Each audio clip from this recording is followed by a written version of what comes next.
আমাদের চ্যানেলে নতুন নতুন পর্ব গল্প পড়তে ও দেখতে চ্যানেলটি সাবস্ক্রাইব করে রাখো। এই যে বন্ধুরা শুনছো, নতুন নতুন রোমান্টিক ভালোবাসার গল্প পেতে ও শুনতে চাইলে আমাদের সাগর অফিসিয়াল চ্যানেলটি সাবস্ক্রাইব করে বেল বাটনটি অন করে দিও। লাইক কমেন্ট করতে মোটেও ভুলবেন না কিন্তু। ধন্যবাদ সবাইকে। বাবা, আজ তো কলেজের প্রথম দিন, কারোর সাথে কোনো বেয়াদবি করবি না। আম্মু, যেখানে অন্যায় হবে সেখানে তো আমাকে কিছু বলতে না দিয়ে। ওই, কোনো কিছু করা লাগবে না, সোজা কলেজে যাবি আর সোজা বাসায় আসবি। আচ্ছা দেখা যাবে বলে আমি কলেজে চলে আসলাম। ও সরি, আপনাদের তো আমার পরিচয় দেওয়া হলো না। আমি সিয়াম, মায়ের একমাত্র কলিজা। আমার বাসা কুষ্টিয়া। বড় আপু আছে, ও রাজশাহীতে পড়ে। আমারও বাইরে পড়ার ইচ্ছা ছিল, কিন্তু আম্মু আমাকে বাইরে ভর্তি করেনি।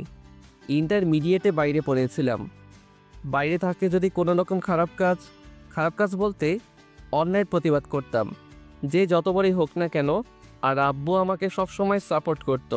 আমার আব্বু এই শহরের নামকরা পুলিশ কমিশনার রশিদ খান, কিন্তু আম্মু ভয় পেত। তার জন্যই আমাকে অনার্সে ভর্তি না করে বাসায় চলে আসতে বলে। আর এইখানে ডিগ্রিতে ভর্তি হয়েছি। আজ আমার কলেজে প্রথম দিন। যাক, অনেক পরিচয় দেওয়া হয়েছে, এখন সামনে কি হয় দেখতে থাকি। তারপরে আমি কলেজের দিকে রওনা দিলাম। কিছুক্ষণ পর কলেজে পৌঁছে গেলাম। কলেজেই ঢুকতেই পাশে থেকে মেয়েলি কণ্ঠে কে যেন ডাক দিল। এই ছেলে। জি, আমাকে বলছেন? তুই ছাড়া তো এখানে আর কেউ নেই। দেখে বুঝলাম এরা কলেজের সিনিয়র আপু। আর একটা মেয়ে সবার মাঝে বাইকের উপরে বসে আছে। শার্ট প্যান্ট হাতে, ব্রেসলেট, পায়ে জুতো, সব কিছু দিয়ে ছেলের মতো লাগছে। জি ভাইয়া বলেন। ওই, আমাদের দেখে কি তোর ভাইয়া মনে হচ্ছে? তো আপনাদের দেখে কোন দিক দিয়ে মেয়ে মনে হচ্ছে? তোর সাহস তো কম নয়, আমার মুখে মুখে তর্ক করছিস। পাশে তাকিয়ে দেখলাম দুইটা ছেলে কান ধরে উঠবস করছে। ওই তোমরা কোন বর্ষ? জি ভাইয়া, প্রথম বর্ষ। উঠে দাঁড়িয়ে থাকো, আর উঠবস করা লাগবে না। ধন্যবাদ ভাইয়া। ভাইয়া বলা লাগবে না, আমিও প্রথম বর্ষে। ওই, তোর তো সাহস কম নয়, তুই প্রথম বর্ষ হয়ে আমার সাথে এইভাবে কথা বলছিস। জানিস আমি কোন বর্ষ? না, আর জানার কোনো ইচ্ছাও নেই। কুত্তার বাচ্চা, তোর সাহস তো কম নয়। বলার সাথে সাথে ঠাস করে পড়ে গেল। ও সেটা আবার গালে না, ওই আপুর ঠোঁটে। ঠিক শুনেছেন, আমি ওনাকে চড় দেইনি, তাকে কিস করেছি। একে তো খারাপ কাজ করেছেন, তার উপরে আবার বাবা মাকে নিয়ে বাজে কথা বলছেন। আপনাদের মেয়ে বললে মেয়ে জাতিকে অপমান করা হবে, আর মেয়ে না হয়ে যদি ছেলে হতেন তাহলে এইখানে জবাব দিয়ে যেতাম। আমার এই ব্যবহার দেখে সবাই আমার দিকে হা করে তাকিয়ে আছে। তুই আমাকে চিনিস না, তোকে আমি পরে দেখে নিব। পরে কেন, এখনই দেখে নিন। আর আমি সিয়াম, বাসা নাম্বার রোডে নাম্বার। আর কি বললেন, আমাকে পরে দেখে নেবেন? সেটা আপনাকে কষ্ট করা লাগবে না বলে ওই মেয়েটার হাতে ফোন ছিল। ফোন নিয়ে আমার একটা ছবি তুলে নিলাম আর আমার নাম্বার দিলাম। এই যে আমার ছবি আর আমার নাম্বার, যখন দরকার হবে তখনই আমার ছবিটা ভালো করে দেখে নেবেন আর ফোন দিবেন বলে ওইখান থেকে চলে আসলাম। ভাইয়া, আপনার তো অনেক সাহস। আপনি একদম উচিত জবাব দিয়েছেন। আবার ভাইয়া কেন? বললাম তো আমরা সেম ইয়ার। আমি রাসেল, আর ও হলো রকি। আমি সিয়াম। আচ্ছা, আজ থেকে আমার ফ্রেন্ডস। Okay friends. আচ্ছা, ওই মেয়েটাকে? ওই মেয়েটা কলেজের সিনিয়র আপু। ওর বাবা এই কলেজের প্রিন্সিপাল, এবার শেষ বর্ষের ছাত্রী। ও আচ্ছা, চলো ক্লাসে যাই। বন্ধুর মাঝে নো তুমি, অনলি তুই। আচ্ছা চলো। তারপর আমরা ক্লাসরুমে চলে গেলাম। এইদিকে মিমি ও তার বান্ধবীরা। ওই ছেলেটার সাহস তো কম নয়, জুনিয়র হয়ে তোকে কিস করলো। ওই কুত্তার বাচ্চাকে পরে দেখে নিব, ও আমাকে চেনে। ওকে বোঝাবো আমি কি জিনিস। দেখ, এসব এখন বাদ দে, আর ক্লাসে চল। রাখ তোর ক্লাস, মাথা পুরো আগুন হয়ে আছে। যা তাড়াতাড়ি সিগারেট নিয়ে আয়। মিমির বান্ধবী সিগারেট নিয়ে আসলো। এইদিকে আমি ক্লাসের সবার সাথে পরিচিত হলাম। রাসেল, রকি আর একটা মেয়ে বান্ধবী হলো, ওর নাম ফারহানা।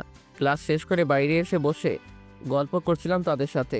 তখন রাসেল বলে উঠল, দেখ বন্ধু, পিছনে মেমি আসছে। আমি পিছনে তাকিয়ে দেখলাম মিমি আপু আমাদের কাছেই আসছে।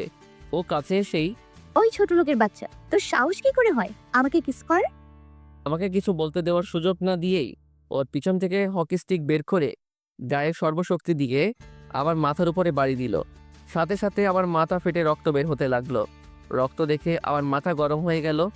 আর কিছু না ভেবে সজোরে দিলাম এক চড়।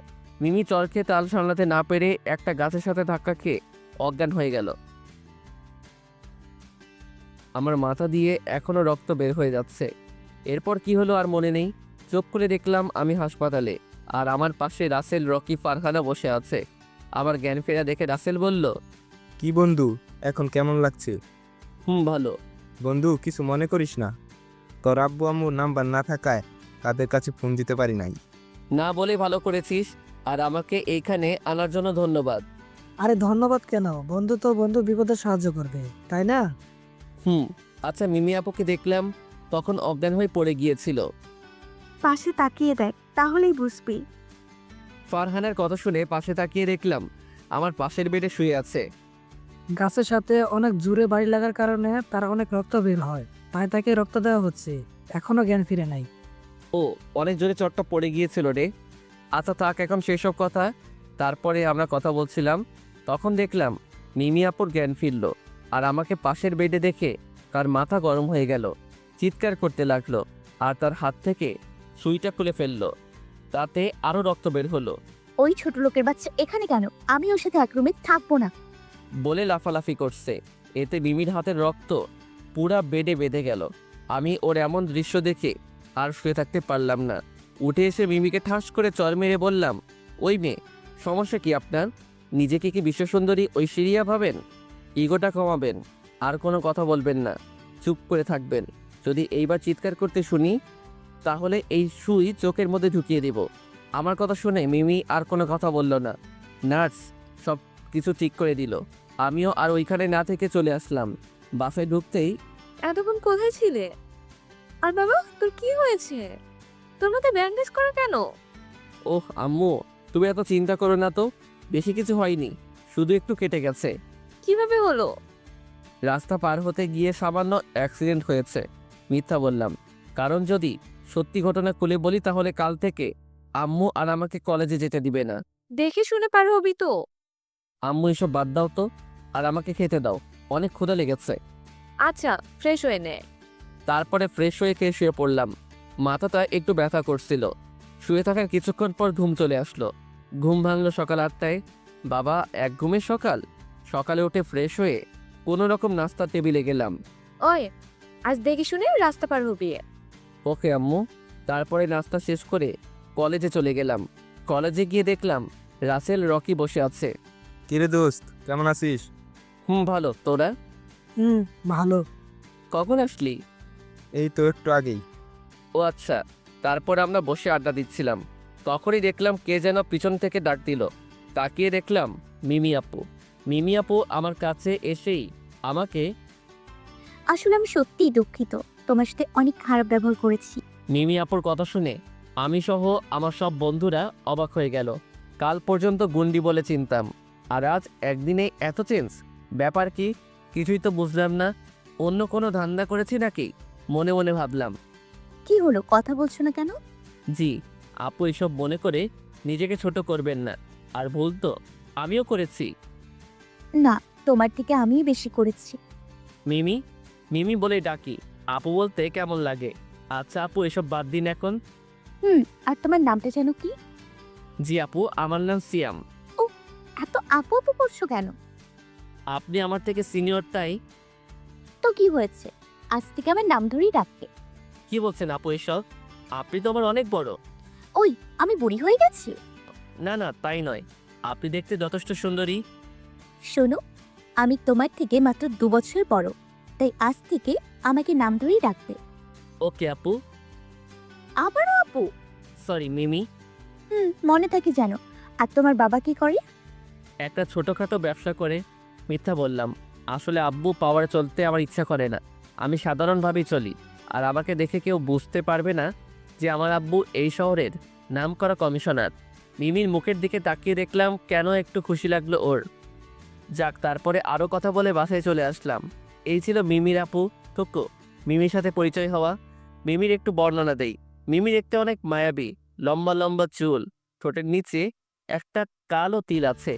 কলেজের যে কেউ দেখলে ক্রাশ খাবে, কিন্তু ওর এমন গুন্ডি আচরণ দেখে কেউ ভয়ে কিছু বলতে পারে না। সব সময় ছেলেদের মতো পোশাক পরে থাকে। যাক, তারপরে বাসায় এসে ফ্রেশ হয়ে ঘুমিয়ে গেলাম। ঘুম ভাঙলো ফোনের রিংটনে। ফোন ধরার সাথে সাথে ওই শালা তাড়াতাড়ি চলে আয়, আজ ফাইনাল খেলা আছে। বলে ফোন কেটে দিল।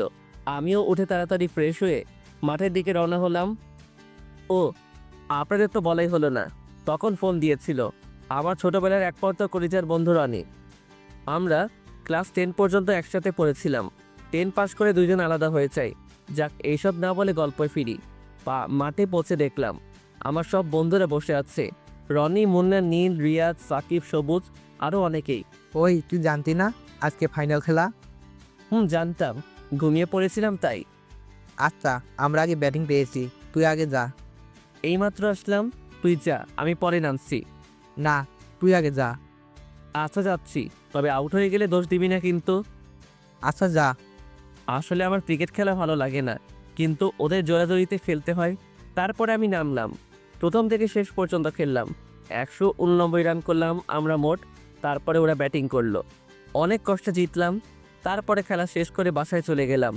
বাসায় ফ্রেশ হতেই আব্বুর ফোন আসলো। আব্বু বলো। কোথায় আছিস বাবা? বাসায় আছি। ও, কোনো দরকার আছে আব্বু? আসতে হবে? আসলে ভালো হতো। এই তো চলে এসেছি আমি। তবে সাবধান, তোর আব্বু যেন বুঝতে না পারে।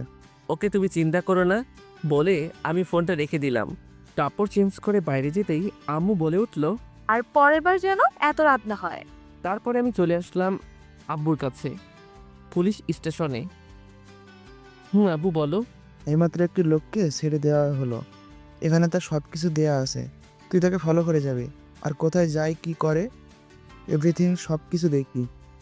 Okay sir. স্যার? ডিউটির সময় স্যার। তারপরে আব্বুর কথা মতো ওই লোকটিকে ফলো করতে লাগলাম। আপনারা হয়তো আমার কথা কিছুই বুঝতে পারছেন না। আচ্ছা, চলুন ভালোভাবে বুঝিয়ে বলি। আসলে আমার ছোটবেলা থেকে ইচ্ছা যে আমি কোনো সিক্রেট কাজ করব, মানে গোয়েন্দা। কিন্তু আমার আম্মু ভয়ে আমাকে এর মধ্যে ঢুকতে দেয় না, তবে আব্বু সবসময় সাপোর্ট করে। 6 আগে এই গোয়েন্দা বিভাগের মধ্যে আসি, আর এই বিষয়ের জন্য বাইরে থেকে 2 বছর ট্রেনিং নেওয়া আছে। আপনারা হয়তো ভাবছেন এই 2 বছর সময় কখন পেলাম। আমি আগেই বলেছি, আমি 2 বছর বাইরে থেকে লেখাপড়া করে এসেছি। লেখাপড়ার পাশাপাশি এই ট্রেনিং শেষ করেছি। আমার উদ্দেশ্য ছিল এইটা, কিন্তু পড়াশোনাও লক্ষ্য ছিল, তাই দুইটাই করেছি। বিষয়টা শুধু আব্বুই জানে। যাক, এইসব কথা না বলে গল্পে ফিরি। তারপরে আমি সেই লোকটিকে ফলো করে যাচ্ছি। এইটা প্রথম নয়, এর আগেও কয়েকটা সিক্রেট কাজ করেছি। লোকটি একটা পুরনো বাড়ির মধ্যে ঢুকে গেল, আমিও ভিতরে গেলাম। বেশি দূরে না যেয়ে কি চলছে ভিতরে সেটা শোনার জন্য। বস, আমাকে পুলিশ কমিশনার ছেড়ে দিয়েছে। ও কিছু বুঝতে পারেনি তো? না, আমার ওপরে অনেক টর্চার করেছেন, তবুও পড়ি নাই। সাব্বাস। একটা কথা সব সময় মনে রাখবি, আমাদের লক্ষ্য পৌঁছাতে হবে, না হলে আমাদের বস আমাদেরকে সবাইকে মেরে ফেলবে। ওর কথা শুনে বুঝলাম আরও বড় মাথা আছে। এরা সব চেনাপটি, এদের দিয়ে কিছু হবে না। তবে তাদের কি লক্ষ্য সেটা আগে জানতে হবে। তারপর আমি পিছন থেকে পিস্তলটা বের করে ওদের বসের মাথায় ঠেকিয়ে বললাম, তোরা যতই প্ল্যান করিস না কেন, তোরা কখনো সাকসেস হতে পারবি না। আজ আমাদের শেষ করবি, কাল আবার নতুন কেউ আসবে, আমাদের উদ্দেশ্য চলেই যাবে, এই দেশ শেষ হবে। এটা দেখে মাথা গরম হয়ে গেল। ওর সামনে আরও 2 জন দাঁড়িয়েছিল।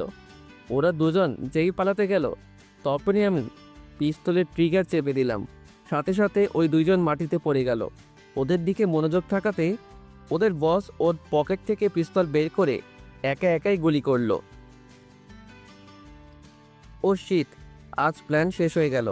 এখন বুঝবো কি করে যে দেশে কি হতে চলেছে। তারপরে ওইখান থেকে চলে গেলাম থানায়। কি হয়েছে, খোঁজ পেয়েছেন?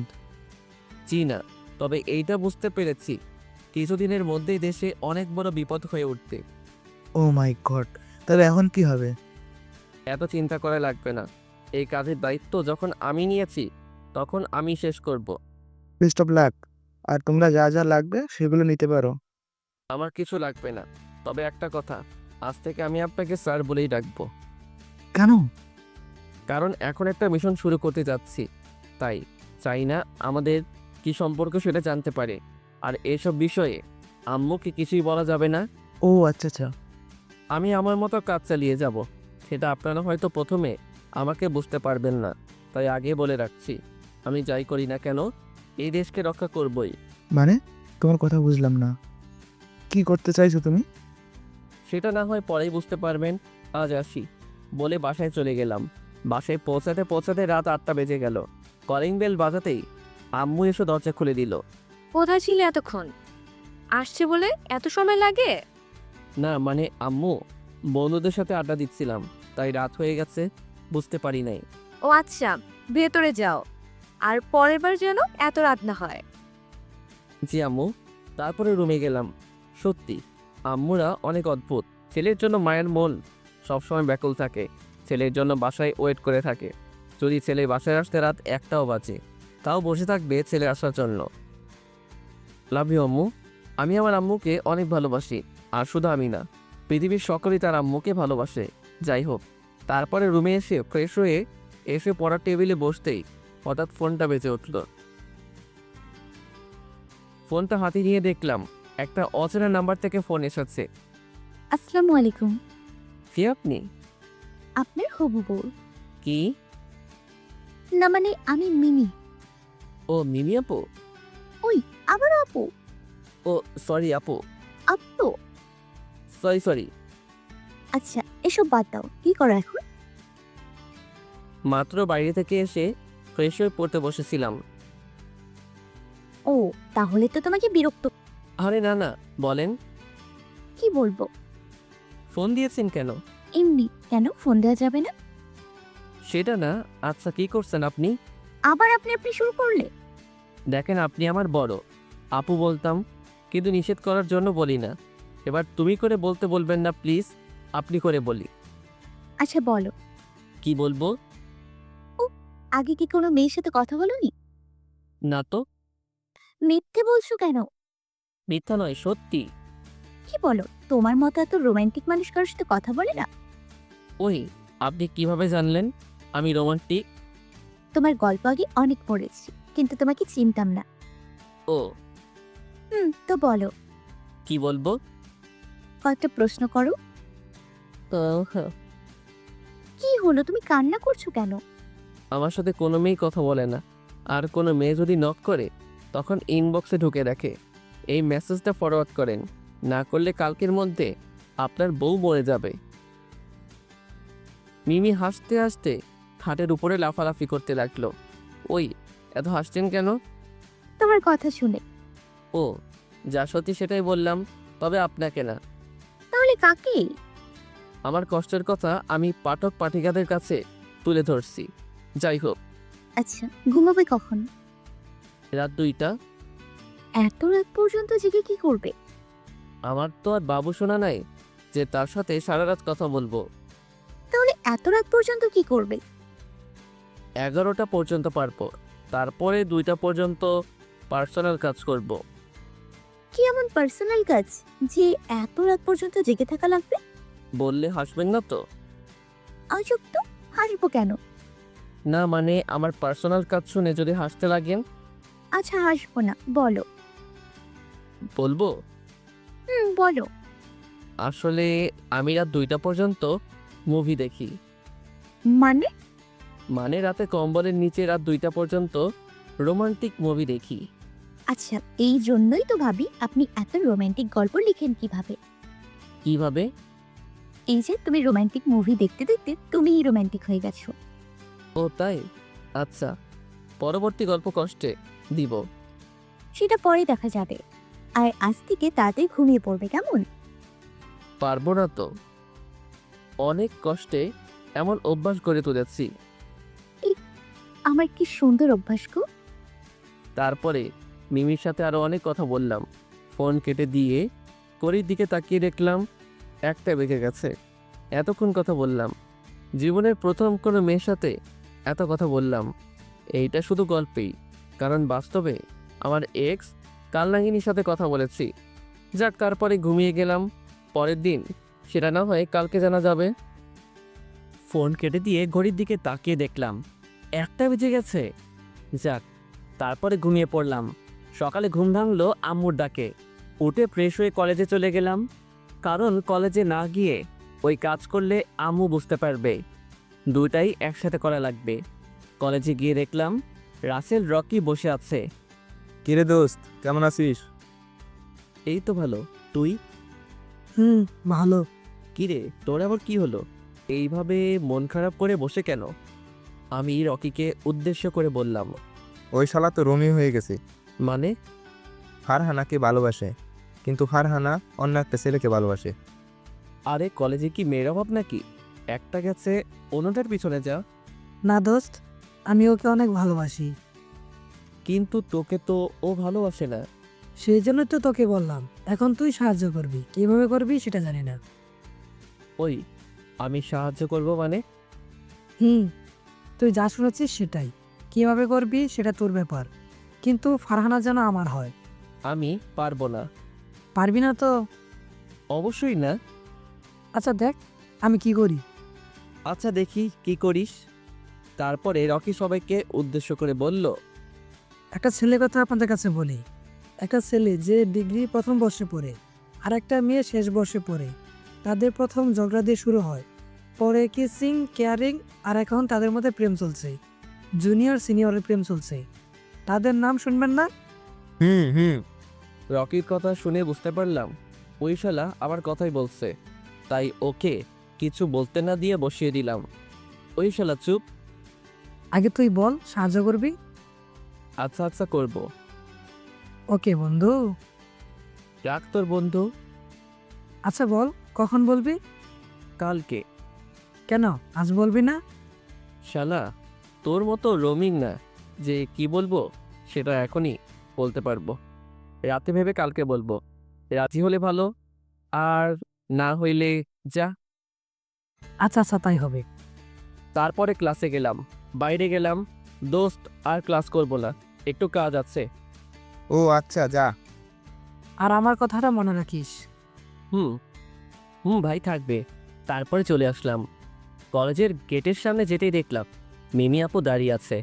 আমি তাকে না দেখার ভান করে পাশ দিয়ে বাইক নিয়ে চলে যেতে রাখলাম, কিন্তু সেটা আর ওর চোখে আড়াল হলো না, কারণ সে আমার জন্যই দাঁড়িয়ে আছে।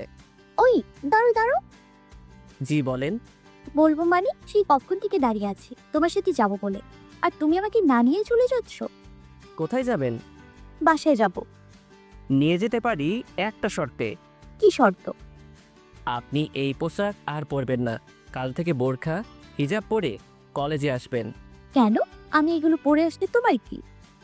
না মানে এইগুলো করে আসলে আপনাকে ভালো লাগে না। আচ্ছা সব বাদ দিয়ে চলো। তারপরে মিমি বাইকে উঠে একবারে আমার সাথে মিশে বসলো। আপু। ওই কি বললে? না মানে বলছিলাম আপনি পিছনে একটু এগিয়ে বসেন। কেন? না মানে আমার কেমন যেন লাগছে। নিজেকে কন্ট্রোল করতে পারবে না তার জন্য বলছো, তাই তো?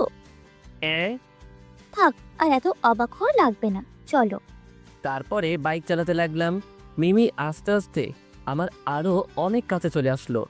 এত কাছে আসলো যে তার গরম নিঃশ্বাস আমার ঘাড়ে পড়ছে। ইস, আমার সারা শরীর যেন কেঁপে উঠল। একটা অনুভূতি কাজ করছিল, সেটা কাল পর্যন্ত আমার মাঝে ছিলই না। যাক, তারপরে আর বেশি চিন্তা করতে গেলে অ্যাক্সিডেন্ট করে ফেলবো। তারপরে মিমি আপুকে নামিয়ে দিয়ে এসে চললাম আমার উদ্দেশ্যে। কোথায় তুমি? আর কোনো কিছুর খবর পেয়েছো? না ভাইয়া, তেমন কিছু পাইনি। এই কয়েকদিন কিছু অদ্ভুত ব্যাপার লক্ষ্য করছি। আচ্ছা, তুমি এইখানে আসো বলে আমি ফোনটা কেটে দিলাম। ও হচ্ছে রাজ, ওর সাথে 2 বছর গোয়েন্দা বিভাগে একসাথে ট্রেনিং করেছিলাম। ওর থেকে আমি 1 বছরের বড়। যাক, তারপরে ওর বলা জায়গায় চলে আসলাম। বলো এবার, কেমন অদ্ভুত ব্যাপার দেখছো? ভাইয়া, আমি কয়েকদিন ধরে লক্ষ্য করে দেখলাম হাসপাতালে যে কোনো রোগী অপারেশন রুমে ঢুকলেই রোগী মারা যাচ্ছে বলে বোঝানো হচ্ছে, কিন্তু কাল একদিনই 25 জন মারা গিয়েছে। What, are you sure? আচ্ছা শোনো, তুমি কাল থেকে ওই হাসপাতালটা ফলো রাখবে। কি হচ্ছে সেটা আগে জানতে হবে। জি ভাইয়া। তবে সাবধান, কেউ যেন বুঝতে না পারে যে তুমি তাদেরকে ফলো করেছো। ওকে ভাইয়া। তারপর আমি বাসায় চলে আসলাম। বাসায় এসে ফ্রেশ হয়ে রুমে গেলাম। বিকেলে বাইরে বের হলাম না। রাতে রুমে বসেছিলাম। বসে থাকতে ভালো লাগছিল না, তাই মিমির কাছে ফোন দিলাম। একবার রিং বাজতেই সাথে সাথে ধরে ফেললো। মনে হয় ও অপেক্ষায় করে আছে। এই যে মিস্টার, কি ব্যাপার? আজ আপনি আমাকে ফোন দিলেন?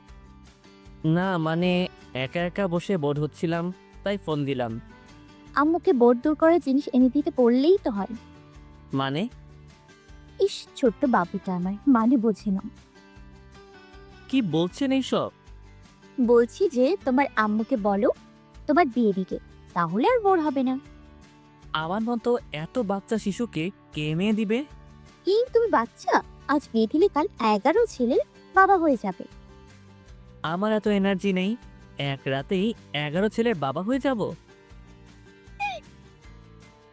হাসির কি হলো?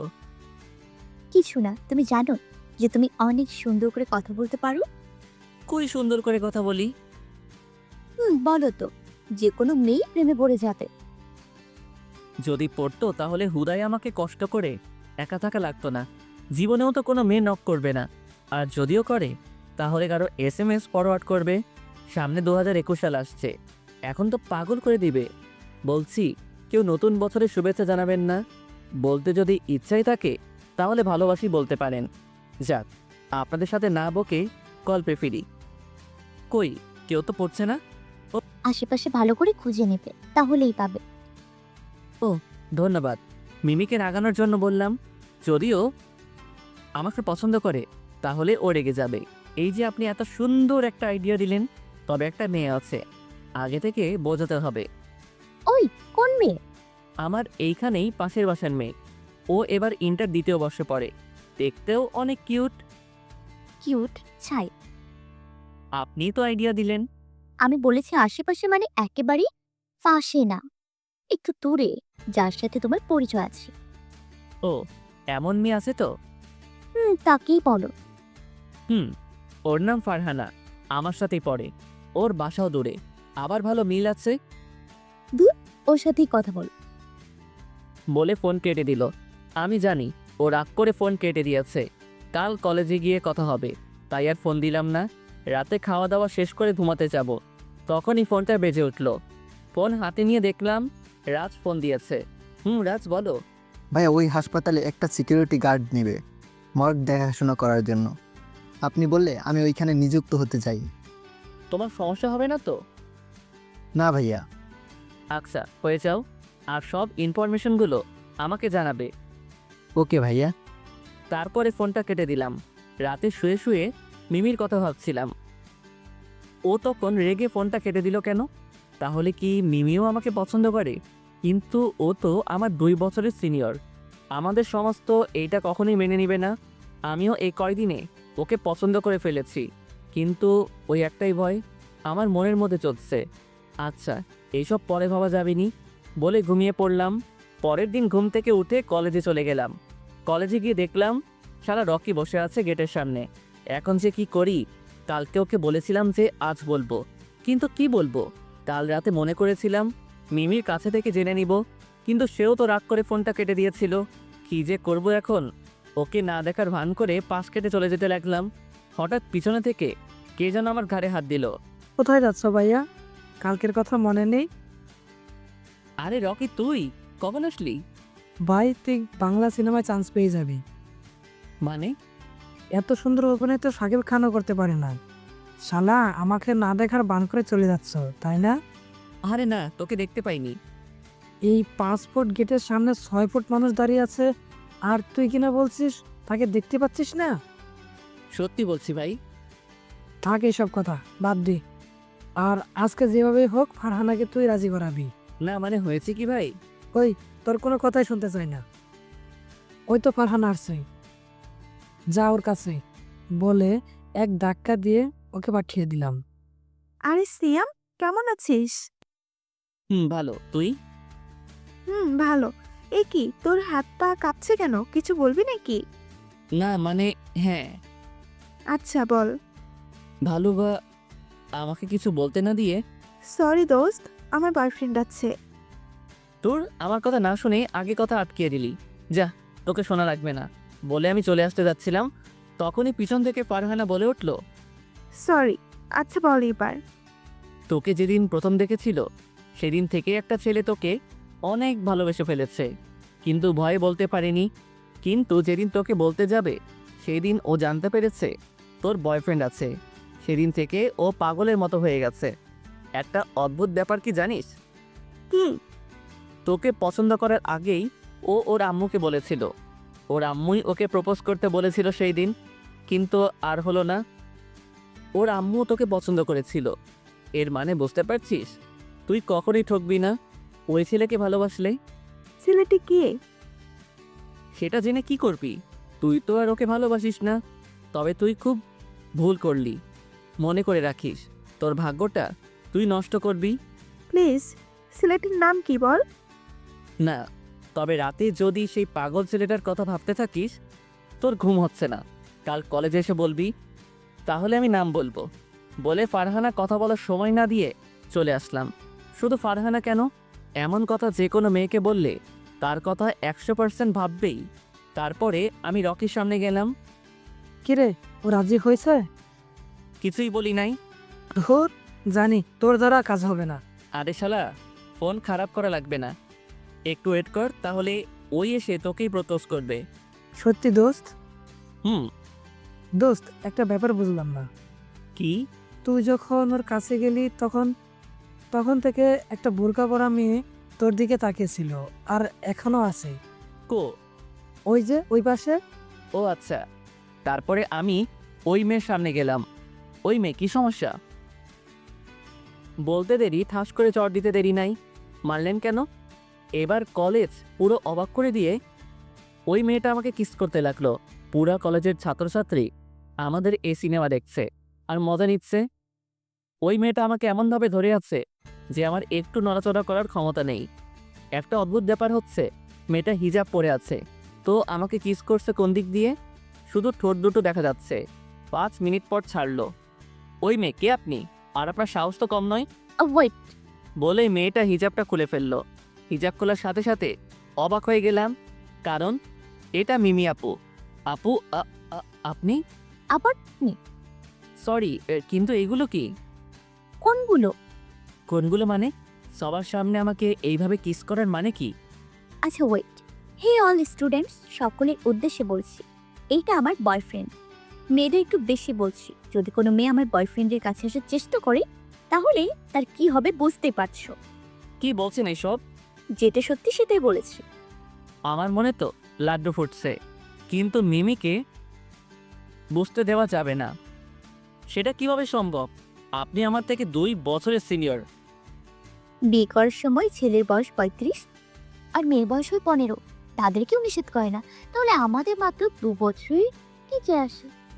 কিন্তু আমাকে কিছু বলতে না দিয়ে মিমি আবারও আমাকে কিস করতে লাগলো। আল্লাহ গো, কি হচ্ছে এটা? তোমার কোনো উত্তর লাগবে না, আমি যা বলবো সেটাই হবে। থাক, আমার তো ভালোই লাগছে। বলে মিমি হন হন করে হেঁটে চলে গেল। মাম্মা, লিপস্টিক খেতে কেমন লাগলো? আরে পাগল, ওইটা লিপস্টিক নয়, ওইটা মিষ্টি। টেস্ট কেমন লাগলো? ওই শালা, তোকে কি সেটা বলতে হবে? আরে ভাই বল না। বেশি কথা না বলে বসে থাক, আর বেশি জানার আগ্রহ থাকলে ফারহানার কাছে যা। যাবো, আমি হলে আমিও যাব, আর তোর সামনে দেখিয়েও দিব। আচ্ছা, দেখা যাবে নি। রাসেল কলেজে আসবে না? না, ওর নানির বাসায় বেড়াতে গিয়েছে। শালা বেড়াতে গেছে, অথচ আমাকে বলে যায়নি। আগে আয়, পরে মজা বোঝাবো। আচ্ছা, ক্লাসে চল। তারপরে ক্লাসে চলে আসলাম। ক্লাস শেষ করে বাইরে বসেছিলাম, তখন আমার কাছে মিমি আসলো। ওই, তোমার ক্লাস আছে? হুম, আছে একটা। কেন? রাখো ক্লাস, চলো কোথায়? বেড়াতে যাব। কিন্তু আমার তো ক্লাস আছে। চলো তো। আমার হাত ধরে টেনে বাইকের সামনে নিয়ে গেল। তারপরে আর কি, কোনো কথা না বাড়িয়ে বাইক চালাতে লাগলাম। কিন্তু কালকের থেকে আজ আমার অনেক কাছে এসে আমাকে জড়িয়ে ধরে আছে। আজ যেন কেমন কেমন লাগছে। একটু দূরে থাকেন প্লিজ। কেন, কষ্ট হচ্ছে বুঝি? মনে করেন সেটাই। আচ্ছা চলো তো, কিছুক্ষণ পর সব কষ্ট পুষিয়ে দিব। মানে? উফ, এত মানে করছো কেন? আগে চলো। কোথায় যাব? যেদিক দিয়ে যেতে বলবো সেদিক দিয়ে যেতে থাকবে। জি। তারপরে মিমির কথা মতো যেতে লাগলাম। কিছুক্ষণ যাওয়ার পর, এ কি, এটা তো সিনেমা হল। এইখানেই তো রোম্যান্স হবে। মানে? এত মানে মানে করে লাগবে না ক্যাবলাকান্ত, আগে ভেতরে চলো, তারপরে সব বুঝিয়ে দিচ্ছি। তারপরে মিমির কথা মতো সিনেমা হলে ঢুকলাম। মিমি টিকিট কেটে এক কর্নারে দুজনে বসলাম। আমি বসতেই মিমি আমার পোলের উপরে বসে পড়ল। এ কি, আপনি আমার উপরে বসছেন কেন? পাশে তো সিট আছেই। আচ্ছা তো কি হয়েছে, আমি তোমার কাছে আস। তাহলে একটা টিকিট কিনতেন, তাহলে 1টা টাকা বেঁচে যেত। ওই চুপ, কোনো কথা হবে না, চুপচাপ বসে থাকো। মিমির কথা মতো চুপচাপ বসে থাকলাম। কিছুক্ষণ পর হঠাৎ মিমি আমাকে কিস করতে লাগলো। কি হচ্ছে আমার সাথে? মিমি 5 মিনিট পর ছেড়ে দিয়ে বলল, ওই তুমি কি গাধা? কাদা হব কেন? সেটাই তো মানে হচ্ছে। কেন? আচ্ছা, এক হাতে কি কখনো তালি বাজে? না। আমাদেরও তাই হয়েছে। মানে? মানে সেটা পাশে তাকালেই বুঝবে। মিমির কথা মতো আমার পাশে তাকিয়ে দেখলাম একটা ছেলে একটা মেয়েকে কিস করছে। ওরা তো কিসিং করছে। সেটা তো করছে, কিন্তু ওদের মতো আমাদের কোনটা মিল নেই দেখো তো। আমি ভালোভাবে দেখে বললাম, কই, সবই তো ঠিক আছে। এই জন্যই তো তোমাকে গাধা বলি। এবার? আচ্ছা দেখো, ওরা একে অপরকে রেসপন্স করছে আর কিসিংয়ে এটাই আসল। একজন আরেকজনকে রেসপন্স না করলে সেই কিসিংয়ে মজা হয় না। আচ্ছা, আপনি এত কিছু জানলেন কিভাবে? টিভিতে দেখে শিখেছি। এইবার শুরু করবে, আর আমি যেভাবে যেভাবে করব তুমিও আমার সাথে সেভাবে সাড়া দিয়ে যাবে। আচ্ছা। আচ্ছা বলতে দেরি, মিমির অ্যাটাক করতে দেরি নাই। মিমি আমার ঠোঁট চুষতে লাগলো, আমিও মিমির সাথে রেসপন্স দিতে লাগলাম। এইভাবে অনেকক্ষণ চলল। মিমি এখনও আমার কোলের উপরে বসে আমাকে শক্ত করে জড়িয়ে ধরে কিস করেই যাচ্ছে। এইভাবেই চলতেই যাচ্ছে। আমারও অনেক অনেক অনেক অনেক অনেক ভালো লাগছে। এমন মজা জীবনে কখনো পাইনি। জীবনে প্রথম কিস মিমির সাথেই, আবার সেটা যদি হয় সিনিয়র আপুর সাথে, উফ, মজাই আলাদা। আমাকে বেশি কষ্ট করা লাগবে না, কারণ সিনিয়ররা বোঝে কখন কি করতে হয়। যাক, তারপরে এইভাবে আরও 1 ঘন্টা চলার পর এখন বন্ধ হয়ে গেল। কেমন লাগলো বাপু? পুরাই রসেধারী। আরো লাগবে নাকি? মন্দ হয় না, তবে এইবার হবে আমার স্টাইলে বলে আমি মিমির গাল ধরে শুরু করে দিলাম ফিল্ম স্টাইলে। এইভাবে আরও 1 ঘন্টা চলল। ছেড়ে দেওয়ার পর, ওয়াও, তুমিও তো সেই পারো। পাগলি, আমি একজন রাইটার। তাই তো। সরি, আমি আপনাকে পাগলি বলে ফেলেছি। আরে পাগল, আমি তো তোমার পাগলি, আর আজকে আমাকে পাগলি বলেই ডাকবে। ওকে, 2 ঘন্টার মুভি, আমরা 2 ঘন্টা কিসিং এই শেষ করে দিলাম। অনেক ভালো তাই না? খুব ভালো। তারপরে সিনেমা শেষ হয়ে গেল। আমরা তো আর সিনেমা দেখি নাই। সিনেমা হল থেকে বের হয়ে মিমিকে নিয়ে চলে আসলাম। তারপরে তাকে বাসায় নামিয়ে দিয়ে বাসায় চলে আসলাম। বাসায় পৌঁছাতে পৌঁছাতে সন্ধ্যা হয়ে গেল। বাসায় এসে ফ্রেশ হয়ে খেয়ে আবার বাইরে চলে আসলাম। বাইরে বলতে রাজের কাছে। ও আমাকে ফোন দিয়েছিল, তাই এখন আমি ওর কাছে যাচ্ছি। কিছুক্ষণ পর রাজের কাছে পৌঁছে গেলাম। রাজ বলো। সরি ভাইয়া, এখানে কিছুদিন ধরে বড় ধরনের কিছু চলছে, কিন্তু আজ পর্যন্ত কিছুই বুঝতে পারছি না। আচ্ছা, তুমি কি শিওর যে এই হাসপাতালে কোনো সমস্যা চলছে? অনেক বড় ধরনের কিছু চলছে, কিন্তু কি সেটাই বুঝতে পারছি না। আচ্ছা, সমস্যা নেই, আর কিছুদিন দেখো। আচ্ছা ভাইয়া। ওকে। তারপরে চলে আসলাম। বাসায় পৌঁছতে বেশ রাত হয়ে গেল। বাসায় গিয়ে দেখলাম আব্বু আম্মু বসে আছে। কোথায় ছিলে এতক্ষণ? একটু কাজ ছিল। কি কাজ শুনি? আসলে ওই তো লেখাপড়ার পাশাপাশি আউটসোর্সিং এর কাজ চলছে। তাই তোমাকে ভয়ে বলতে পারি না। এই কথা? ভয়ের কি আছে? এমনি আম্মু। কিন্তু তোর তো ল্যাপটপ নেই। আম্মু, আব্বুকে ল্যাপটপ কিনে দিতে বলেছি, কিন্তু আব্বু দিচ্ছে না। কেন দিচ্ছে না? জানি না। ওই, সিয়ামকে ল্যাপটপ কিনে দিচ্ছে না কেন? না মানে কোনো মানে নয়, কার যেন কিনে দেয়া হয়। আচ্ছা। আমি তো মনে মনে সেই খুশি, এতদিন পর ইচ্ছা পূরণ হচ্ছে। সুযোগের সদ্ব্যবহার করে নিলি? কি বললে?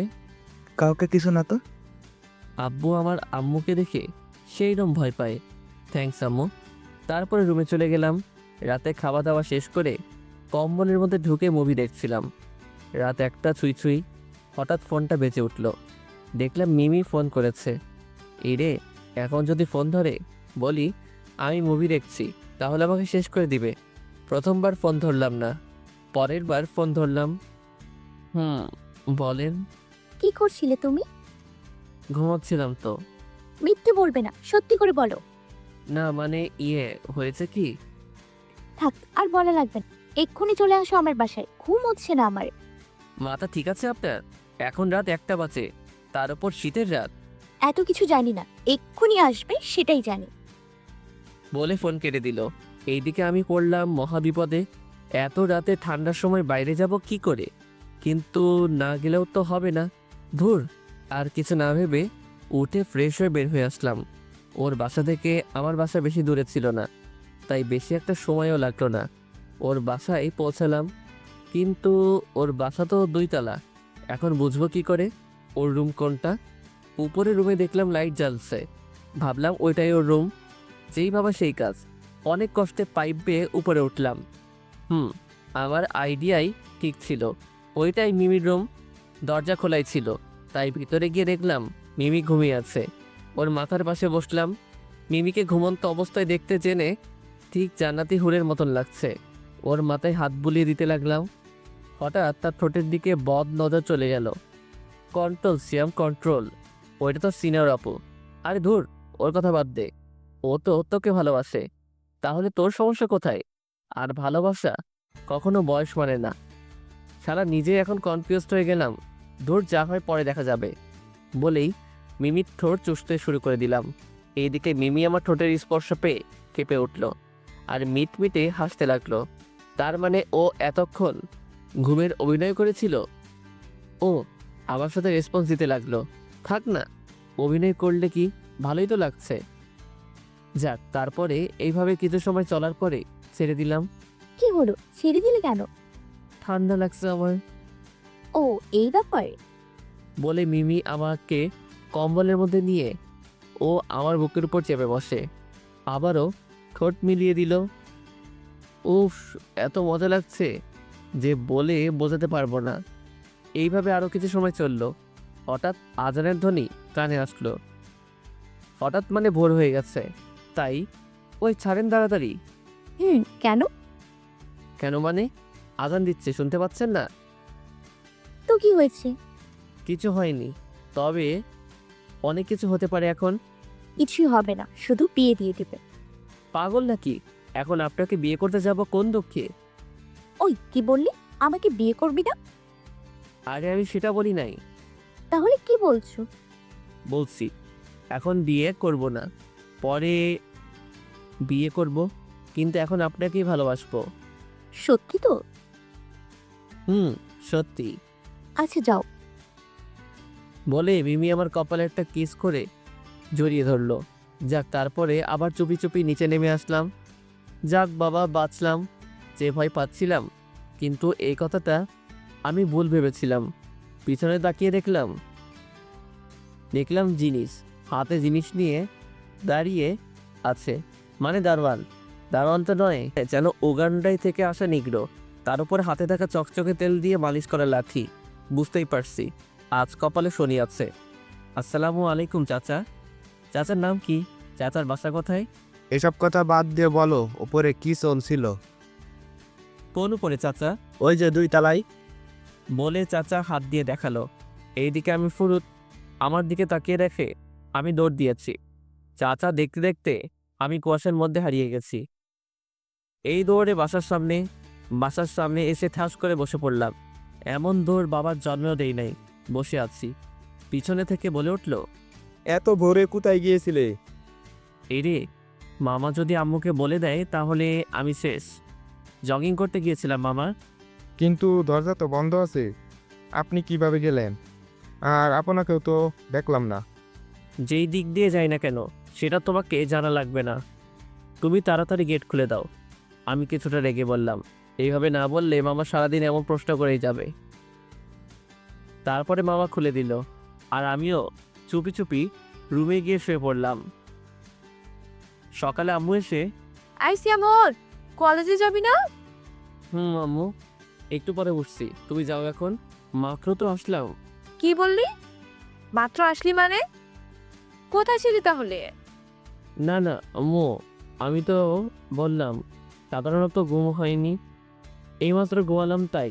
তো সারা রাত কি করেছিস? গরমে ঘুম হয়নি। শীতের সময় গরম? না মানে ঠান্ডার জন্য।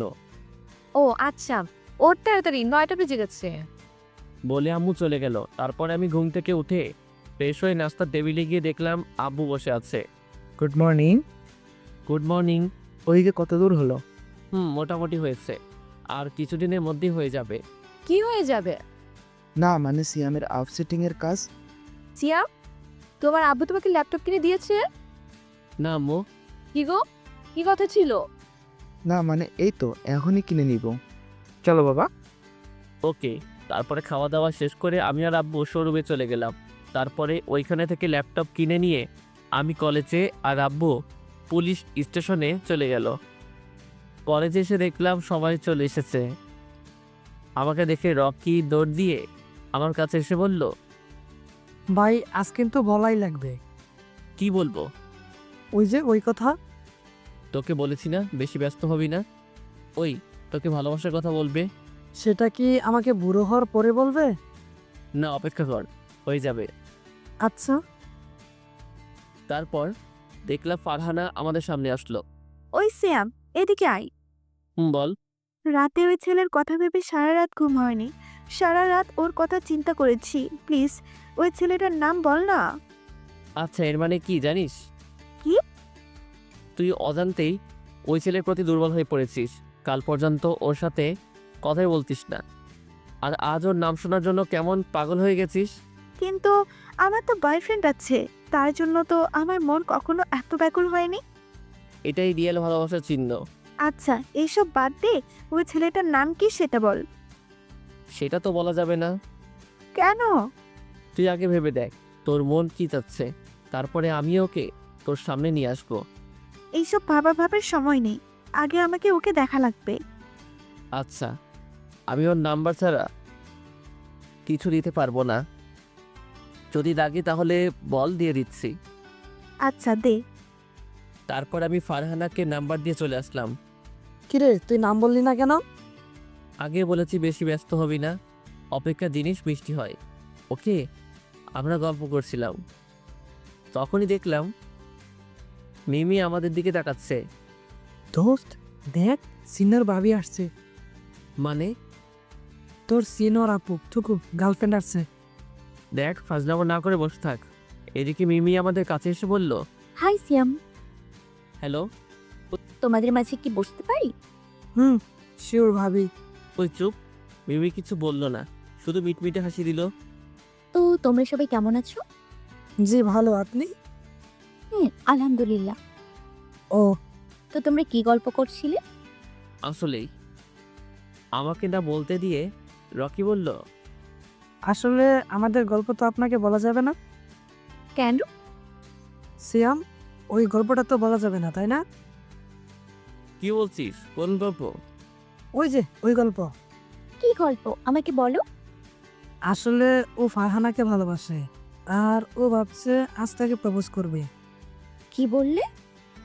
আপু, ফারহানা আমাদের বান্ধবী, আর ফারহানা সিয়ামকেও পছন্দ করে। ওই কি বলছিস এসব? যেটা সত্যি সেটাই বলেছি, তুই কিছু মনে করিস না বন্ধু। মিমি আমার দিকে অগ্নি দৃষ্টিতে তাকিয়ে আছে। আল্লাহ গো, কি হবে এখন? কিছু বুঝছি না। রকি আমার দিকে তাকিয়ে মুচকি মুচকি হাসছে। শালা তোর মজা পরে বোঝাবো, আগে জ্বর সামনে নেই। আমার সাথে একটু আসো তো। কোথায়? ওইদিকে একটু কাজ আছে। কি কাজ? এইখানেই বলবি না? আগে আসো, পরে বলছি। বলে মিমি আগে চলে গেল। শালা তোর মজা পরে বোঝাবো। তোর যদি প্রেমে বাসটা দেয়, আমার নাম সিয়াম না। এমন বলিস না দোস্ত।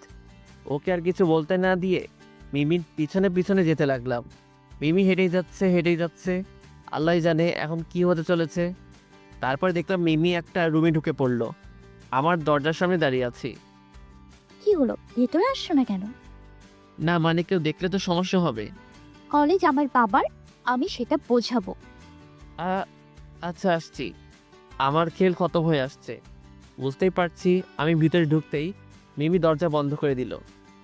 কি ব্যাপার, আপনি দরজা বন্ধ করে দিলেন কেন? আজ এই রুমে একজনের খুন হবে। আমি তোতলাতে তোতলাতে বললাম, মানে?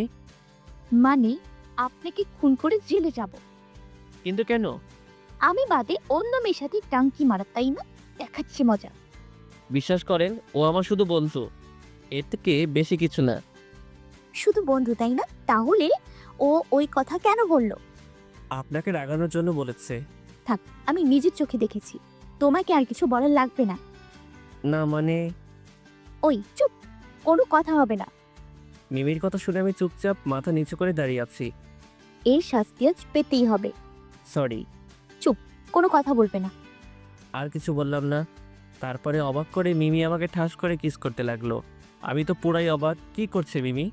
5 মিনিট পর ছেড়ে দিল। কেমন সারপ্রাইজ দিলাম বাবু? মানে? মানে আগে ভয় পরে মিষ্টি।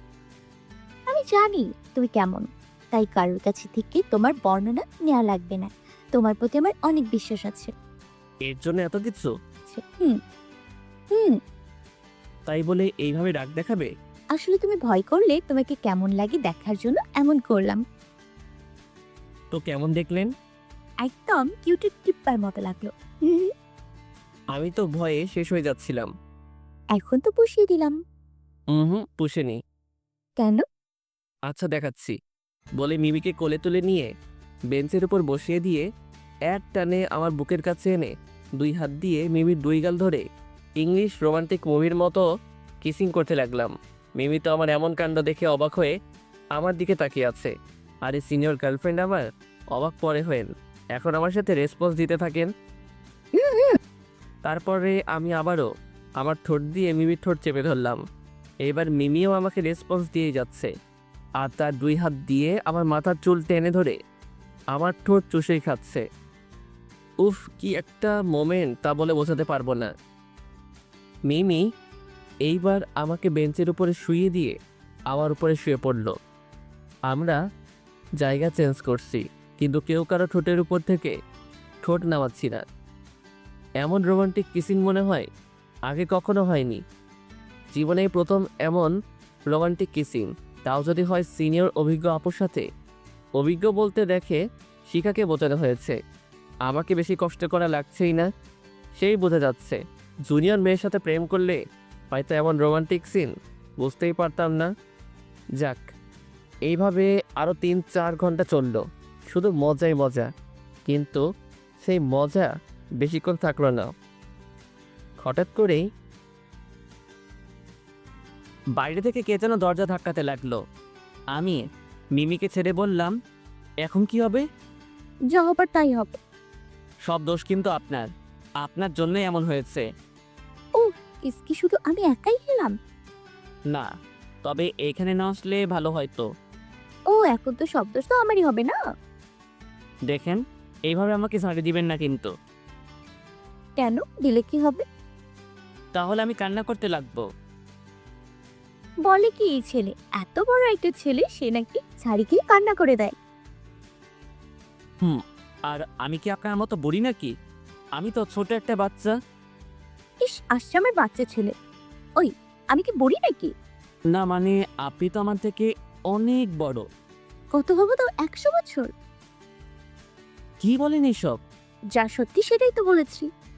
আচ্ছা, এসব কথা বাদ দিয়ে আগে দেখি বাইরে কে আছে। তুমি গিয়ে দরজাটা খুলে দাও। আমি যাব কেন? দরজা আপনি বন্ধ করেছেন, আপনি যাবেন। তুমি যাবে না, আমি চিৎকার দিব। চিৎকার দিবেন কেন? বলবো তুমি আমাকে জোর করে এই রুমে নিয়ে এসছো। কি এত বড় মিথ্যা কথা? সেটা আমি আর তুমি জানি, বাইরে কেউ তো জানে না। আমি আর কিছু না বলে দরজা খুলে দিলাম। দরজা খুলে দেখলাম আমার হারামিগুলো দাঁড়িয়ে আছে, রকি, রাসেল, বাপ্পি আর ফারহান। সরি দোস্ত, আমার জন্য তোকে অনেক মার খাওয়া লাগলো। তখন আমি মজা করে বলেছিলাম। আরে কি শুরু করলি তোরা? থাক, আর মিথ্যা বলা লাগবে না। তুমি রুমে ঢুকে সব লিপস্টিক খেয়ে এখন মিথ্যা বলছো। তোমরা আসে সময় পেলে না? দেখছই তো ভেতরে রোম্যান্স চলছে। সরি আপু, আমরা বুঝতে পারি নাই। It's okay. চল দোস্ত, ক্লাসে যেতে হবে। ওই দাঁড়া, আগে তোর ঠোঁটের নিচে থেকে লিপস্টিকটা মুছে ফেল। তারপরে ফ্রেশ হয়ে ক্লাসে চলে গেলাম। মিমিও তার ক্লাসে চলে গেল। এইদিকে ক্লাসের মধ্যে রকি বলল, কিরে ভাই, কি হলো এটা? কোনটা? মিমি আপুকে পান দিলাম তোকে বাঁশ দেওয়ার জন্য, কিন্তু সেটা তো হলোই না, উল্টো তুই মিষ্টিমুখ করলি। সবার কপালে সব জিনিস থাকে না। যেমন তোর কপালে ফারহানা নেই, আর যদিও থাকে তাহলে সেটার বাস আমি দিব। দোস্ত এভাবে বলিস না, তাহলে আমি মরেই যাব। শালা, তখন আমাকে বাস দেওয়ার সময় এই কথা মনে ছিল না? সরি দোস্ত, আমি তো মজা করছিলাম। ওই মজাই আজ থেকে তোর সাজা। দোস্ত এই কথা বলিস না। দেখ শালা, এখন কেমন লাগে? আমার বুকে বাম পাশে চিনচিন করছে। কথা বলছিলাম, তখন রুমে স্যার ঢুকলো। তারপরে ক্লাস শেষ করে বাইরে আসলাম। বাইরে বের হতেই রাজের ফোন আসলো। রাজ বলো। ভাইয়া ইমার্জেন্সি হাসপাতালে আসেন। কেন, কি হয়েছে? আগে আসেন, পরে বলছি। আচ্ছা, আসছি। তারপরে ফোনটা কেটে দিয়ে যেই বাইক নিয়ে আসতে যাব, তার আগেই মিমি আমার বাইক চেপে ধরলো। ওই, আমাকে রেখে কোথায় যাচ্ছ? ইমার্জেন্সি কাজ আছে, তাই যাচ্ছি। আমাকে ছাড়া আর কি এমার্জেন্সি কাজ আছে? আমিও যাবো তোমার সাথে। জানি ও আর আমাকে একা যেতে দিবে না, আবার নিয়ে গেলেও সিক্রেট থাকবে না। আপনি থাকেন, আমি পরে নিয়ে যাচ্ছি। না। বলে মিমি আমার বাইকে উঠে আমাকে পেছন থেকে জড়িয়ে ধরে রাখলো।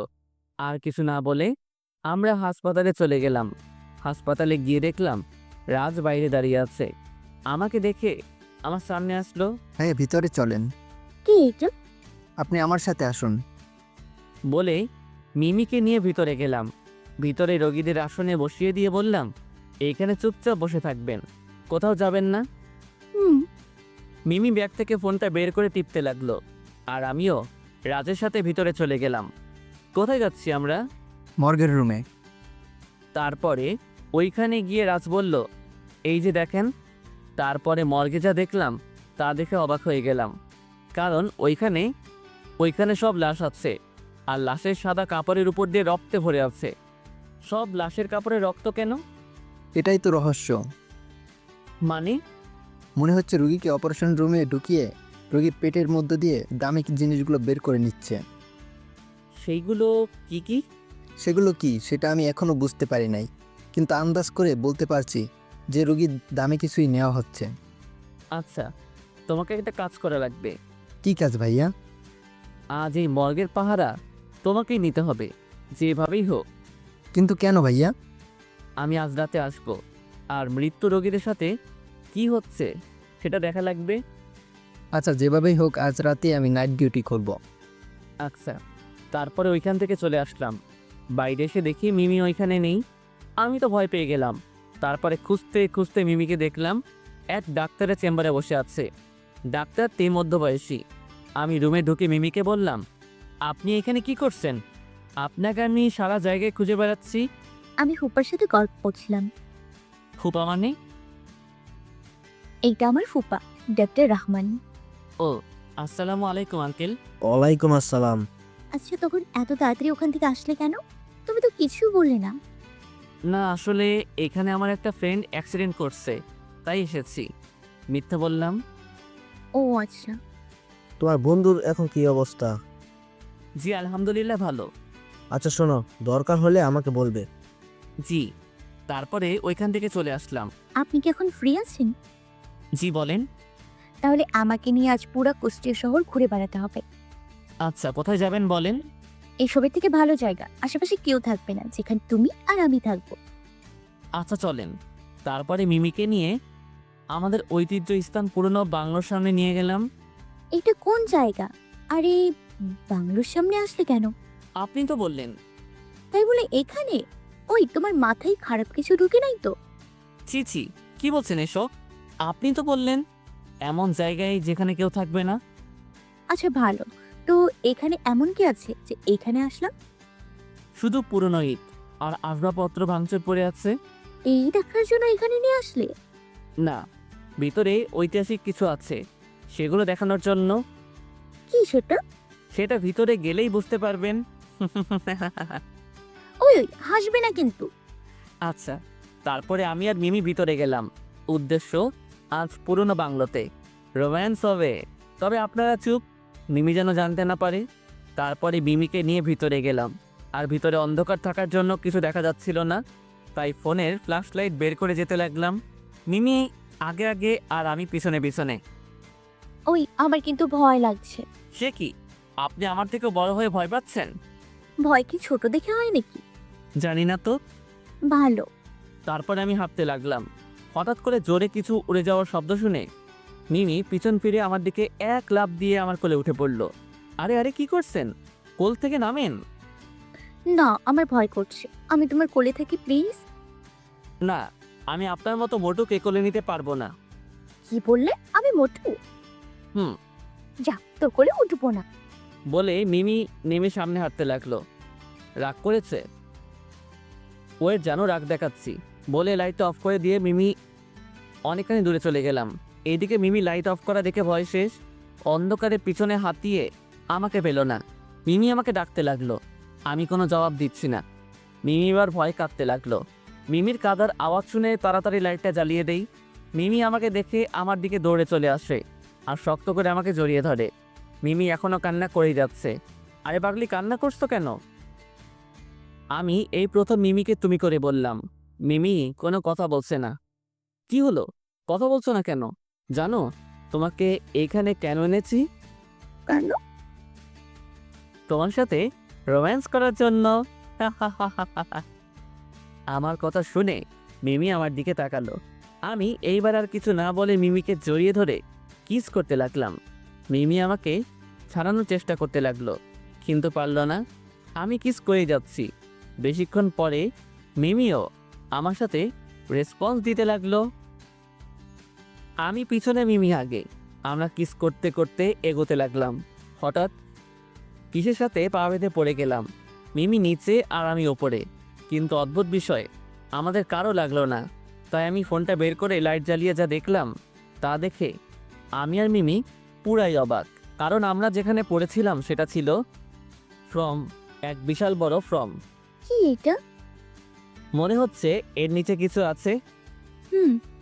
আচ্ছা তুমি দাঁড়াও, আমি দেখছি। না না না, যদি খারাপ কিছু থাকে। আরে পাগলি, তুমি দাঁড়িয়ে থাকো, আমি দেখছি। তবে সাবধান। তারপর আমার ফোনটা মিমির হাতে দিয়ে ফর্মটা উঠিয়ে দেখলাম অনেকগুলো কার্টুনের প্যাকেট। কি এইগুলো? আচ্ছা দাঁড়াও, দিচ্ছি বলে প্যাকেট খুলে দেখলাম। এতগুলো ওষুধ এইখানে কেন? সেটা তো আমিও বুঝতে পারছি না। আমার ভীষণ ভয় লাগছে। চলো এখান থেকে। দাঁড়াও, আচ্ছা এই ওষুধ যদি সরকারি হতো তাহলে এখানে থাকতো না, আবার যদিও ভালো হতো তাহলে এইখানে থাকতো না। আমার মনে হচ্ছে এই ওষুধ ব্ল্যাক ওষুধ, আর এই ওষুধ মানুষের ভালোর জন্য নয়।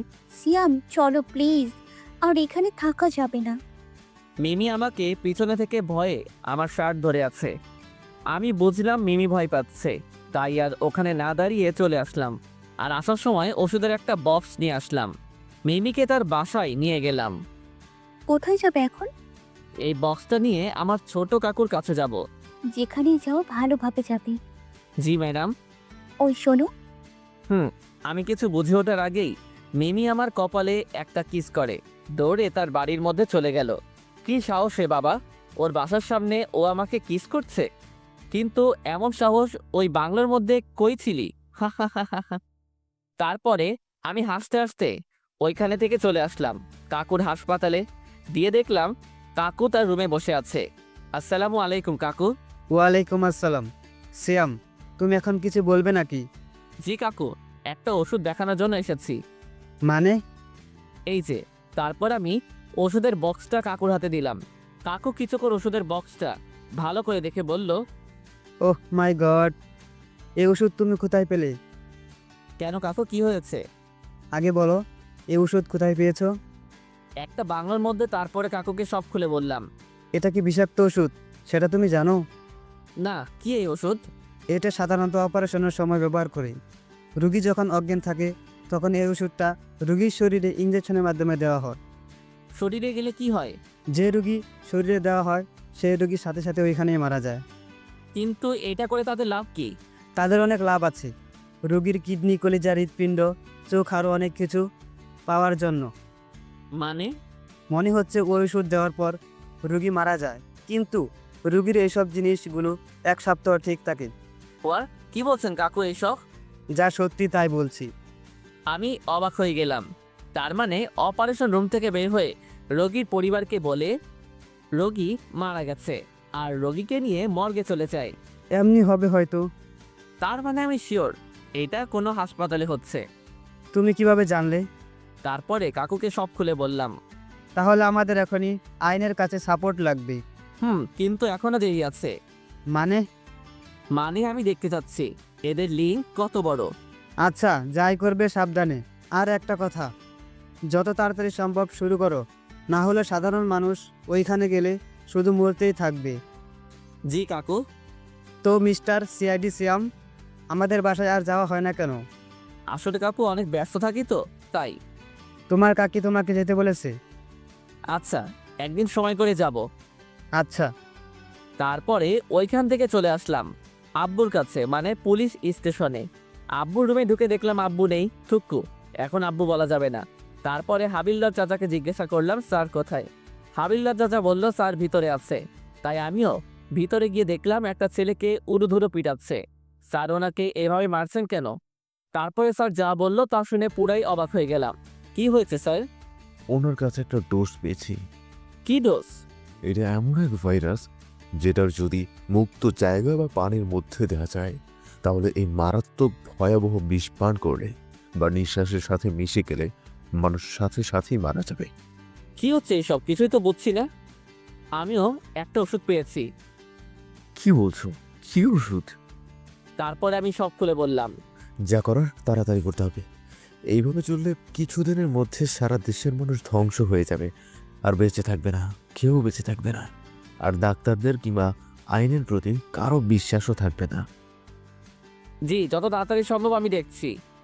Okay sir. তারপরে স্যার চলে গেল। এইদিকে আমি ওই লোকটির সামনে গেলাম। লোকটি আমার থেকে বড়, আব্বুর বয়সী, তাই আঙ্কেল বলেই ডাকলাম। আঙ্কেল, আপনি সত্যি করে বলেন তো এই ভাইরাস কোথায় পেয়েছেন? জানি না। দেখেন, আপনি এই দেশের নাগরিক, আমরাও এই দেশের নাগরিক, আর আমি কেউ চাই না যে আমাদের দেশের ক্ষতি হোক। কিন্তু আমি এখন চাই। কিন্তু কেন? এই দেশের নাগরিক হওয়ার জন্য আজ আমি নিঃস্ব হয়ে গেছি। কিভাবে? আজ থেকে 10 বছর আগের কথা। আমি বাংলাদেশের নামকরা সায়েন্টিস্ট ছিলাম। আমার কাজ ছিল শুধুমাত্র মানুষের ভালো করা, আর মানুষ কিভাবে কি করলে তাদের কল্যাণ হবে সেটা নিয়ে পড়ে থাকা। একজন কৃষকের কথা ভেবে তাদের কথা চিন্তা করে অনেক কষ্টে প্রায় 2 মাস ধরে একটা বীজ তৈরি করেছিলাম, যেন কোনো কৃষকদের এত কষ্টের ফসল যেন বিফলে না যায়। সেই বীজের সাথে একটা অ্যান্টিডোজও বানিয়েছিলাম। সেটা ছিল মানুষের কাছে ভাইরাসের মতো, কিন্তু সেটা বীজের জন্য উপযুক্ত ছিল।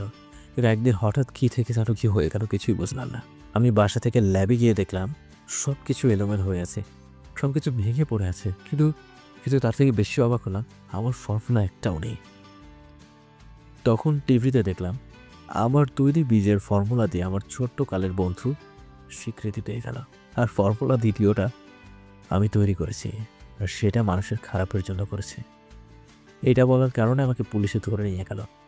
সেদিন আমি অনেক বলেছিলাম পুলিশ কমিশনারকে, কিন্তু সে আমার কথা শোনেনি, বরং তিনিও আমার বন্ধুর সাথে মিলেছিল। তখন থেকে আমি প্রতিজ্ঞা করি যে আমি আর কারো ভালোর জন্য কিচ্ছু করব না, এমন কিছু করব যেটার জন্য এই দেশের সবার ক্ষতি হয়।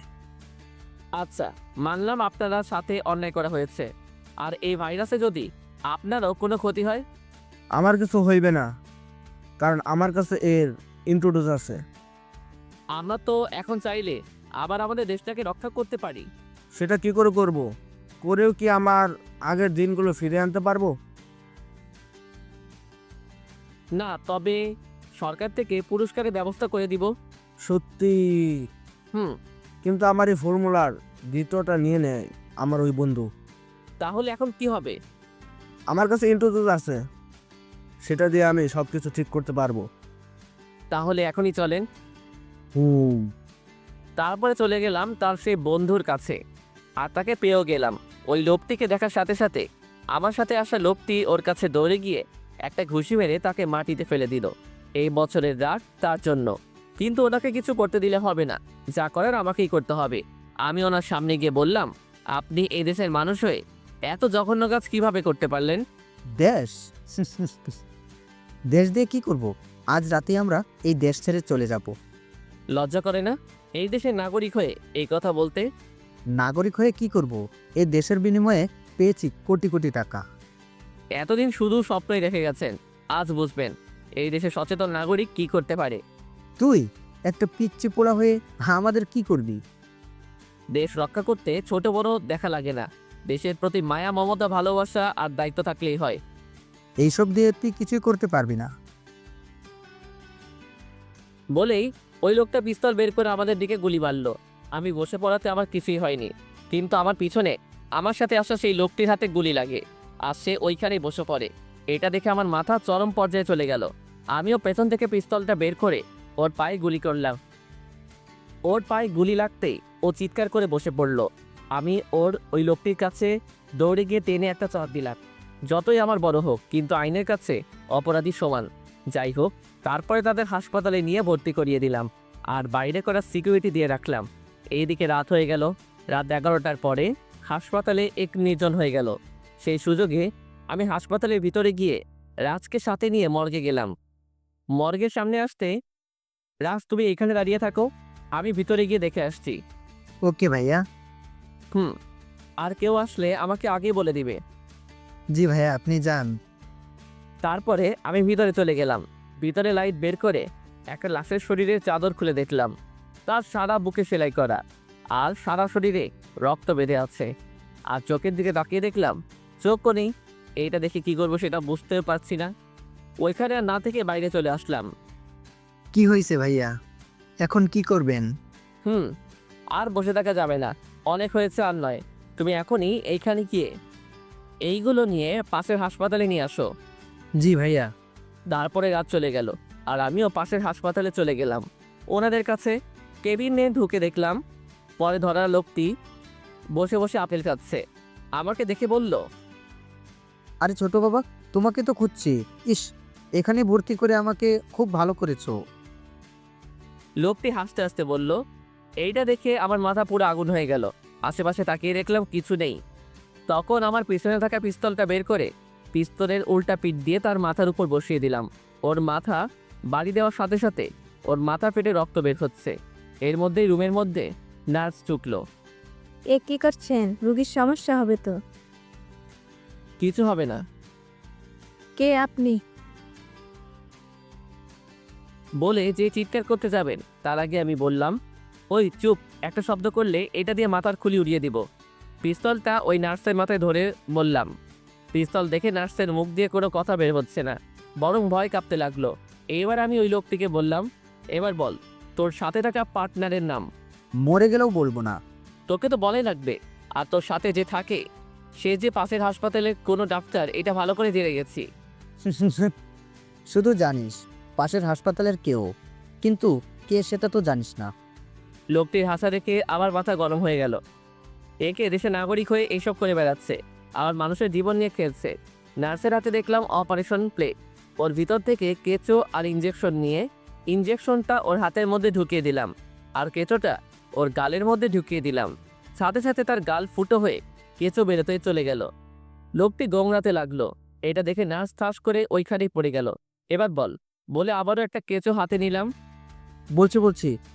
বলে ওই লোকটি সব খুলে বলল। আমি শুনে ওইখানে আর না থেকে আব্বুকে ফোন দিয়ে বললাম এই হাসপাতালে আসতে, বলে আমি চলে গেলাম।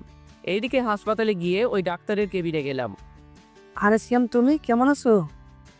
আমি কোনো কথা বললাম না। পাশে একটা কাঠের চেয়ারে পড়েছিল, ওইটা তুলে মাথার উপরে একবারই বাড়ি দেওয়ার সাথে সাথে উনি জ্ঞান হারিয়ে ফেলেন। রুমের ভিতরে শব্দ শুনে বাইরে থেকে সিকিউরিটি গার্ড ভিতরে আসলো। ওই কে আপনি? ওই কোনো কথা হবে না, বেশি কথা বললে সবাইকে এইখানে শুয়ে রাখবো। আমি পিস্তল বের করে বললাম। আমার পিস্তল দেখে সবাই পিছনে সরে গেল। কিছুক্ষণের মধ্যে আব্বু চলে আসলো। আব্বুকে সব খুলে বললাম। তারপরে ওনাকে নিয়ে গেল। আমার ভালো না লাগার কারণে আমি বাসায় চলে আসলাম। এইদিকে রাতে কিছুতেই ঘুম আসছে না, তাই আর ঘুমিয়ে না থেকে মিমির বাসার উদ্দেশ্যে রওনা দিলাম। রাত তখন 12টা বাজে। আমি মিমির বাসার সামনে গিয়ে কলিং বেল বাজাতেই দরজা খুলে দিল। আরে সিয়াম বাবা যে এত রাতে? আসলে মিমির আব্বু আর আমার আব্বু ছোটকালে বন্ধু, আর তারা অনেক আগে থেকে আমাদের বিয়ে ঠিক করে রেখেছিল। আমরা সেটা জানতাম না, কিছুদিন আগে আমি জেনেছি। মিমি এখনো জানে না। জি আঙ্কেল, মিমি কোথায়? ও তো আর রুমে ঘুমাইতেছে। কালকে সবাই আমার বাসায় চলে আসবেন। কালকে আমরা বিয়ে করছি, আর এখন আমি ওকে নিয়ে গেলাম। কিন্তু কোনো কিন্তু নয়। তারপরে মিমি রুমে ঢুকে ওকে কোলে তুলে নিয়ে চলে আসলাম। ছেলেটির ভীষণ সাহস, না হলে কি এভাবে তার পরিবারের সামনে এভাবে তার মেয়েকে ফুলে তুলে নিয়ে যেতে পারে? দেখতে হবে না জামাইটা কার? থাক, আর বলতে হবে না। এইদিকে আমি মিমিকে আমার রুমে নিয়ে গিয়ে আমার বেডের উপরে আমার বুকের উপর শুয়ে রাখলাম। এখন কি শান্তি! মিমি এখনো ঘুমাচ্ছে। আমিও মিমিকে জড়িয়ে ধরে ঘুমিয়ে পড়লাম। এইদিকে ভোর রাতে মিমি চোখ খুলে দেখে সে যেন কার বুকের উপর শুয়ে আছে।